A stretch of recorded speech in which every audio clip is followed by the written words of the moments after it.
So you're considering buying a residential property with your super. It is possible, and this video is going to show you how it works, including the rules around what you can and cannot do. G'day, I'm Strano, the founder of SUPERGUY, the place where Australians go to maximise their super and build their own retirement plan. Now, if you're new here, make sure you click the subscribe button and the notification bell so that you get notified each time I release a new video. Plus, the more subscribers I have, the more videos I'll make, so your subscription will make a difference. And if you get value from this video, make sure you give it a thumbs up. It takes 2 seconds and it lets me know that you like the videos and motivates me to make more.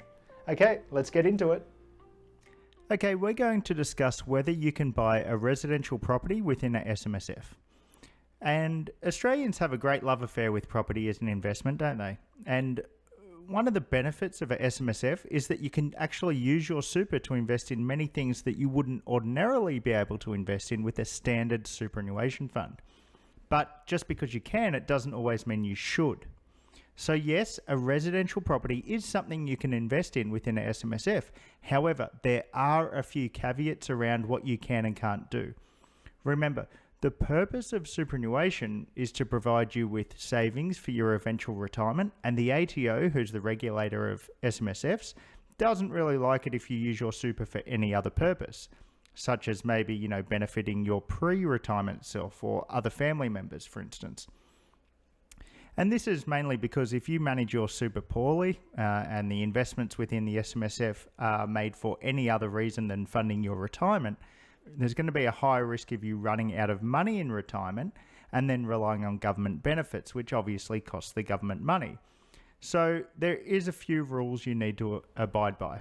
Let's take a look.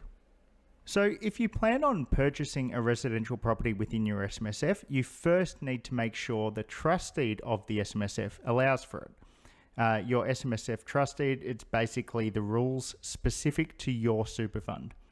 That's the first step. You also need to ensure the investment strategy of your fund allows it, because if either of these two documents, the SMSF trust deed or investment strategy, do not allow your SMSF to purchase a residential property, then it cannot be done. You can, however, speak with your super fund administrator or accountant to update these documents or upgrade them.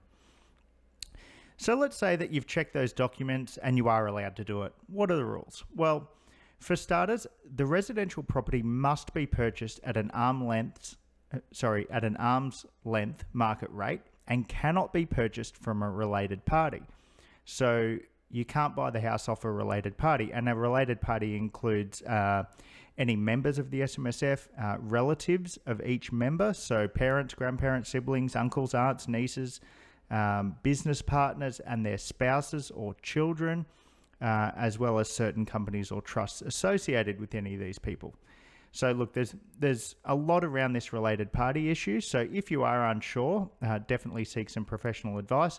But basically, the SMSF can only purchase a residential property from someone completely unrelated to the SMSF. On top of this, once the SMSF purchases the property, it is not allowed to be rented or leased to a related party. So again, it must be rented out to someone completely unrelated to the fund and its members. And obviously, you certainly cannot live in the property. You can't use the property as a holiday home, even if it's one night for the year. And no matter who it's rented to, it cannot be rented out for less than market value. So if you've ticked all those boxes, let's have a look at how it works. So the SMSF purchases the property and becomes the owner of the property. That means that all rent must be paid into the bank account, which is also owned by the SMSF, and all expenses must be paid from the SMSF bank account. A member of the SMSF is not able to, personally receive any rent from the residential property, which is owned by the super fund. Even if it's considered a pension payment or things like that, it's got to go into the bank account first and then payments are made from there. And a member cannot pay for any expenses relating to the property. So, should you buy a residential property with your SMSF? Well, that's up to you, but here's a few things to consider. If you don't already have an SMSF, you need to consider the setup costs of establishing one, as well as any advice costs or other accounting fees and so on, because these initial costs, that can easily be around $5,000.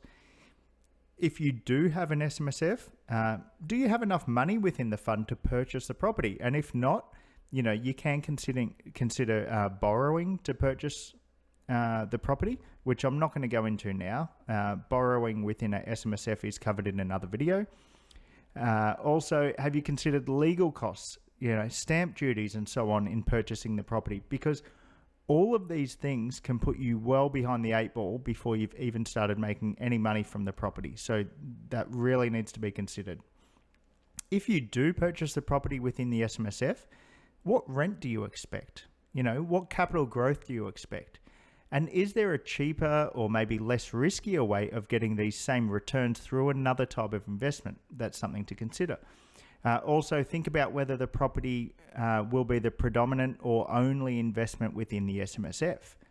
If it is, think about your lack of diversification. You've got all your eggs in one basket.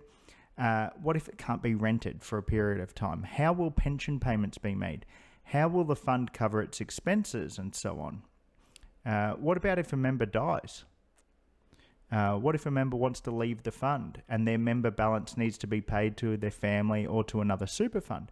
How's the SMSF going to pay this if its only investment is a property?